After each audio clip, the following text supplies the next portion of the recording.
हाय दोस्तों, मैं डॉक्टर कुलदीप कुमार अपने यूट्यूब चैनल पर आप सभी दोस्तों का स्वागत करता हूं। दोस्तों, चूर्ण की सीरीज में आज हम बात करेंगे तालीशादी चूर्ण की।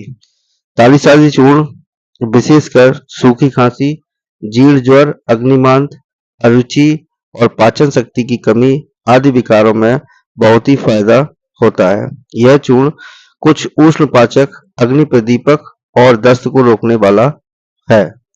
इसका उपयोग सूखी खांसी में विशेषतः किया जाता है। वात या पित्त प्रकोप के कारण कफ सूखकर छाती में बैठ जाने पर सूखी खांसी उठती है।